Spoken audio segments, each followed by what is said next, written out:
Hello everyone. हमने हमारी previous video में एंडोप्लाज्मिक रेटिकुलम पूरा ख़त्म कर लिया था, इट्स फंक्शन एंड एवरीथिंग। यहाँ इस वीडियो में हम गोल्जी अपैरेटस पढ़ने वाले हैं। गोल्जी अपैरेटस क्या है, किन्होंने इसको डिस्कवर करा, हमें ये सब कुछ पढ़ेंगे। तो हम जैसा आप ये फिगर देख रहे हो, ये गोल्जी बॉडी, ये गोल्जी अपैरेटस है और इसको सबसे पहले ऑब्जर्व किया था it was really observed by a very great biologist named Camillo Golgi, and he is an inspiration to all the biologists जो आज भी पढ़ते हैं, क्योंकि उनकी डिस्कवरी जो भी उन्होंने ऑब्जर्वेशन की थी, उनकी जो मोस्टली जो ऑब्जर्वेशन थी ना, वो न्यूरो साइंस पे होती थी और न्यूरो साइंस की वजह से इसी पे उनको फिजियोलॉजी में 1906 में नोबेल प्राइज़ भी मिला था। तो he was a very great inspiration to many biologist और आज भी बहुत मेडिकल डिपार्टमेंट्स में मतलब सीरियसली उनको पूजा टाइप जाता है, क्योंकि वो इतने एडवांस लेवल के बायोलॉजिस्ट थे in the history of biology. He was a very great scientist और उन्होंने 1898 में एक स्टेनिंग करी थी और उसको ब्लैक रिएक्शन कहते हैं। ये कहीं गिवन नहीं है, बट मैंने इनके बारे में बहुत पढ़ा है और ब्लैक रिएक्शन की हेल्प से इन्होंने गोल्जी बॉडी को ऑब्जर्व किया था। इन्होंने देखा था कि न्यूक्लियस के चारों तरफ एक रेटिकुलर स्ट्रक्चर होता है, वो बहुत डीपली स्टेन होता है। तो ये जो डीपली स्टेनिंग मेथड था, उसको गोल्जी स्टेनिंग भी कहते हैं आजकल, पर पहले इट्स कॉल्ड ब्लैक रिएक्शन कहते थे इस प्रोसेस को, उन्होंने किया था।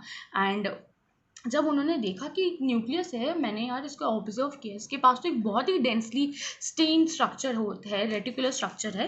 तो इन्होंने बाद में उस बॉडी को, स्ट्रक्चर को, इनके नाम के पीछे, इनका जो सरनेम था उस पर इसको नाम दे दिया, गोल्जी बॉडीज कर दिया। So this was later named Golgi bodies after him. Okay, so जो गोल्जी बॉडीज होती है ना, उनमें फ्लैट स्ट्रक्चर्स होते हैं।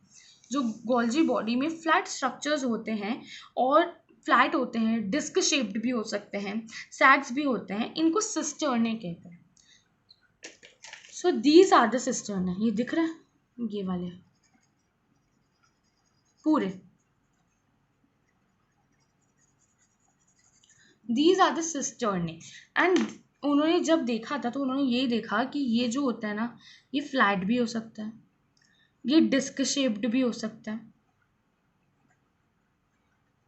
और उन्होंने इनका नाम सिस्टर्ने रख दिया। अब उन्होंने बोला कि जो सिस्टर्ने होते हैं ना, they are arrange parallel in a stack to each other. मतलब ये स्टर्न देख रहे हो, ये सब पैरेलली अरेंज है, ये सारे पैरेलली अरेंज्ड है। अब ये एक दूसरे के तो पैरेलल होते हैं, बट न्यूक्लियस के पास, जैसे ही न्यूक्लियस के पास आते हैं ना सिस्टर्ने, तो they are concentrically arrange near the nucleus. ये न्यूक्लियस के पास इस तरीके से होते हैं कॉन्सेंट्रिक। पता है ना कॉन्सेंट्रिक सर्कल क्या होता है? जैसे ये सब है जिनका सेंटर सेम होता है, तो ये कॉन्सेंट्रिकली अरेंज होते हैं न्यूक्लियस के अराउंड में, वैसे they are parallel to each other. ठीक है, तो मैं एक स्ट्रक्चर बताती हूँ। वैसे मैंने बिल्कुल एग्जैक्ट स्ट्रक्चर बनाया है, but this is the structure of a Golgi body, these are the cisternae.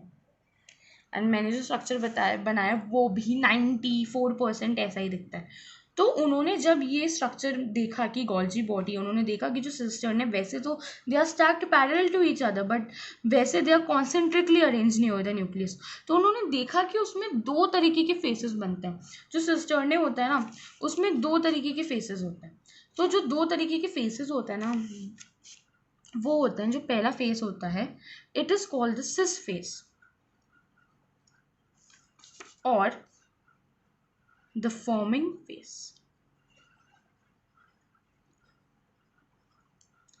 जो सेकंड होता है, it is called the concave trans, इसको कहते हैं कॉन्वेक्स सिस, और इसको कहते हैं कॉनकेव ट्रांस, और इसको कहते हैं मैच्योरिंग फेस। अब ये जो दोनों फेसेस है ना ऑफ द ऑर्गेनिज्म, दोनों बहुत डिफरेंट है, मतलब इंटायरली डिफरेंट है। अगर ये पूरब है तो ये पश्चिम है, but they are interconnected to each other. So they are, both of them are entirely different. हमारे एनसीईआरटी में cis face, forming face, concave face, maturing face नहीं दे रखा है, बट एक गोल्जी बॉडी को समझने के लिए हमें ये पता होना चाहिए। So mark it as an extra point according to an NCERT, मैंने नोट्स में भी ये नहीं लिखा है जो मेरे हैंड रिटन नोट्स है, इस वजह से क्योंकि मुझे स्पेसिफिकली एनसीईआरटी लिखनी थी उसमें. But this is important to understand what is Golgi apparatus. You have to know about what is cis face and what is a concave transface. तो जो Golgi apparatus होता है ना, एक सिंगल मेम्ब्रेनस होता है, क्योंकि हम अभी सिंगल मेम्ब्रेनस पढ़ रहे हैं तो ये तो समझ ही आ गया होगा सिंगल मेम्ब्रेनस होता है. और जो Golgi apparatus होता है ना, प्रोकैरियोट्स में नहीं होता है.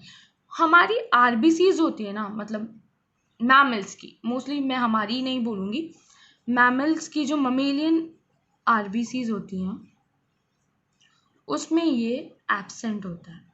Not only mammalian RBC, sieve cells में भी एब्सेंट होता है.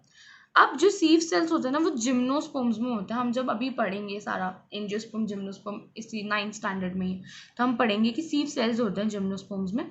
तो जिम्नोस्पर्म्स में जो सीव सेल्स होते हैं उसमें हमारा गोल्जी बॉडी नहीं होती है. जो सीव सेल्स होते हैं ना फ्लोएम का पार्ट होता है. जो फ्लोएम होता है वो फूड पहुंचाने का काम करता है, फूड कंडक्शन में. तो it is a part of a phloem, it is part of phloem. Okay, जो सीव सेल्स होते हैं वो जिम्नोस्पर्म्स में होते हैं, और ना ही सीव सेल्स ना ही मेमेलियन आरबीसीज, इनमें गोल्जी बॉडीज होती ही नहीं है. अब फंक्शन